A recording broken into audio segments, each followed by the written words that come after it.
En esta clase veremos qué son los polarizadores y algunos de sus usos. La luz es una onda electromagnética transversal que se describe matemáticamente usando campos eléctricos y magnéticos. El campo eléctrico es un vector perpendicular a un campo magnético, siendo ambos perpendiculares a la dirección de propagación de la luz. El módulo del campo eléctrico y el módulo del campo magnético guardan una cierta relación entre sí, por lo que la onda queda totalmente definida si damos el campo eléctrico. En general, la magnitud y dirección del campo eléctrico en cualquier punto a lo largo de la trayectoria de la onda es una función del tiempo y del espacio. Los detalles matemáticos de esta descripción escapan al contenido de este curso. Si la dirección del campo eléctrico es constante en el tiempo y la posición, es decir, su magnitud y su sentido se mantienen fijos, como es en esta animación, decimos que la luz está linealmente polarizada. El plano que forman el vector eléctrico y la velocidad de propagación se llama plano de polarización. Si la luz está linealmente polarizada, el plano de polarización es constante cuando avanza en un medio homogéneo. Por definición, decimos que la luz es no polarizada o natural si este plano de polarización cambia aleatoriamente. Esto se debe a que la orientación y la magnitud del campo eléctrico son funciones al azar en el tiempo y el espacio. La mayor parte de las fuentes luminosas comunes emiten luz no polarizada.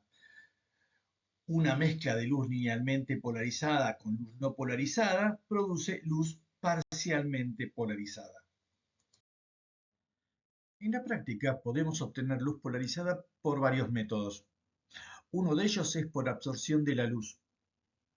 Un haz linealmente polarizado se puede obtener a partir de un haz no polarizado si por medio de un filtro adecuado se absorbe toda la luz que no esté oscilando en el plano deseado. Esto ocurre con materiales naturales como la turmalina o con materiales sintéticos como las láminas Polaroid. Otra forma es mediante la reflexión de la luz. Cuando incide luz no polarizada sobre una superficie plana, parte de la luz se refleja y parte se transmite. En general, si la luz con la que incidimos no está polarizada, la polarización de la luz reflejada y transmitida también será no polarizada. Pero algo distinto sucede si el ángulo que forma la luz reflejada y la luz transmitida es de 90 grados. En esta condición, el rayo reflejado estará polarizado con una polarización perpendicular al plano de incidencia y el rayo refractado estará parcialmente polarizado, como podemos ver en la figura. En esta situación, el ángulo que forma el rayo incidente con la normal se conoce como ángulo de Brewster y su valor depende de la relación de índices de refracción. También se emplea la doble refracción. Los cristales de cuarzo y la calcita son materiales que propagan la luz a distintas velocidades dependiendo de la dirección del campo eléctrico. Es decir, presentan distintos índices de refracción de acuerdo a la dirección que tenga el campo eléctrico. Y se dice que son ópticamente anisótropos. Cuando incide un haz de luz no polarizada sobre la superficie de estos materiales, observamos que se refractan dos haces, cada uno de ellos con polarizaciones distintas. Con estos materiales entonces se pueden construir prismas de diversas formas para producir luz polarizada. También se puede usar el esparcimiento de la luz. Cuando un rayo de luz incide sobre un átomo, molécula o partícula cuyas dimensiones sean mucho menores que la longitud de onda, ésta absorbe la energía y luego la reemite. Este fenómeno recibe el nombre de esparcimiento y está fuera de los objetivos del curso. Este es el fenómeno que nos permite observar un haz láser cuando viaja dentro del agua. Si las partículas dispersas en agua son pequeñas respecto a la longitud de la onda, la luz esparcida en ciertas direcciones estará con una polarización bien definida. Si bien esta no es una forma práctica de obtener luz polarizada, tiene en cambio un gran interés teórico. Usando alguna de estas formas, podemos armar dispositivos, que se denominan en general filtros polarizadores, que permiten producir luz polarizada. Y también Permite analizar el estado de polarización de la luz usando la ley de Malus. Los materiales ópticamente anisótropos nos permiten construir dispositivos conocidos como retardadores. Una placa retardadora es una placa transparente de caras planas y paralelas construida con un material ópticamente anisótropo que tiene un eje lento y otro rápido que son perpendiculares entre sí. Cuando un haz de luz atraviesa la placa, se introduce un desfasaje entre la luz que viaja con el campo eléctrico en la dirección del eje lento y la que viaja con el campo oscilando en la dirección del eje rápido. Al emerger de la placa, ambos campos salen con una diferencia de fase que depende de la diferencia de índice de refracción, del espesor de la placa y de la longitud de onda de la luz empleada. Si la diferencia de fase que introduce el retardador es de pi/2, se dice que la placa es de cuarto de onda. Ahora vamos a ver algunos usos de los polarizadores y de la luz polarizada. Cuando estamos a la intemperie en un día soleado y observamos un paisaje, la luz que proviene de los objetos incluye muchas reflexiones del sol, observándose brillos intensos. La mayor parte de los brillos indeseados consisten en luz parcialmente polarizada en la dirección horizontal y se pueden eliminar usando anteojos con polarizadores cuyos ejes estén orientados en forma vertical. Esos son los anteojos polarizadores de uso común. En fotografía también son muy útiles los polarizadores, ya que los podemos usar para eliminar reflexiones indeseadas y de esa manera aumentar el contraste. Si observamos una pantalla de televisión en un cuarto muy iluminado, las reflexiones de la luz ambiente en la superficie de la pantalla nos van a reducir la visibilidad de la imagen. No siempre podremos apagar las luces del cuarto, por lo que es deseable algún tipo de filtro para reducir esas reflexiones. Una solución se basa en la polarización de la luz. El filtro va a consistir en un polarizador lineal y un retardador de cuarto de onda con sus ejes a 45 grados uno respecto al otro.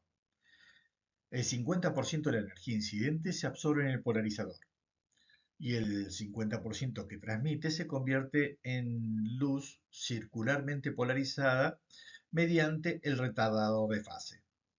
Al reflejarse la luz en la pantalla, la de regreso es circularmente polarizada, pero ahora con sentido contrario, debido a los cambios de fase que ocurren en la reflexión. Al volver a pasar por el polarizador, se elimina casi totalmente las reflexiones, de forma que la visibilidad aumenta a pesar de que se pierde la mitad de la energía de la pantalla.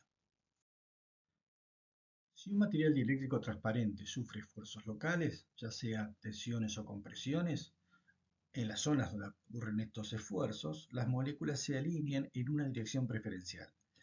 Esta alineación convierte al material en isótropo y por lo tanto birrefringente en la zona donde sufre el esfuerzo.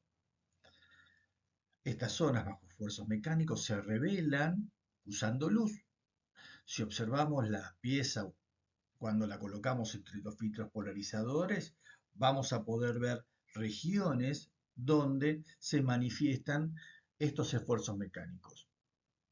Hay dos configuraciones posibles en este tipo de equipo. Los polarizadores pueden tener sus ejes cruzados o paralelos. Si los ejes están paralelos, todo el campo que vamos a observar será brillante, excepto donde están los esfuerzos. Si los ejes están cruzados, el contraste se invierte. Si se usa luz blanca, el campo de observación aparecerá coloreado debido a que el retraso es función de la longitud de onda. Todo esto se conoce como análisis fotoelástico y es ampliamente usado para el análisis mecánico de modelos plásticos, para detectar compresiones sobre monturas de lentes, para examinar el templado de piezas de vidrio y también tiene otras aplicaciones. Normalmente cuando un haz de luz linealmente polarizado atraviesa algunos sólidos o líquidos, el plano de polarización no cambia. Sin embargo, hay materiales en los cuales el plano de polarización va cambiando, rotando lentamente mientras viaja la luz dentro del material. Este fenómeno se conoce como actividad óptica y se dice que el material es ópticamente activo. Hay muchas sustancias que producen esto y se las denomina en general quirales. Algunas sustancias producen el giro del plano de polarización en el sentido de un tornillo de rosca derecha y por eso se las denomina dextrógiras. Las sustancias que giran el plano de polarización en el sentido de un tornillo de rosca izquierda se reciben el nombre de levógiras. Un ejemplo de solución dextrógira es el azúcar y un ejemplo de líquido levógiro es el aguarrás. Cuando un cristal de azúcar se disuelve en agua, cada molécula preserva sus propiedades de doble refracción y de actividad óptica. El conjunto, sin embargo, pierde la doble refracción. La razón es que la doble refracción de una molécula queda cancelada por la doble refracción de otra molécula con diferente orientación. La actividad óptica, en cambio, no se pierde en la fusión o en la solución. Esto se debe a que cada molécula preserva su estructura torcida como tornillo y un tornillo derecho conserva su sentido derecho por cualquier lado que se le vea. La magnitud de la rotación del plano de polarización, alfa, es proporcional a la longitud de la trayectoria recorrida en la solución y a la concentración de la sustancia ópticamente activa. La constante de proporcionalidad se llama poder rotatorio específico y es una magnitud que depende de las sustancias.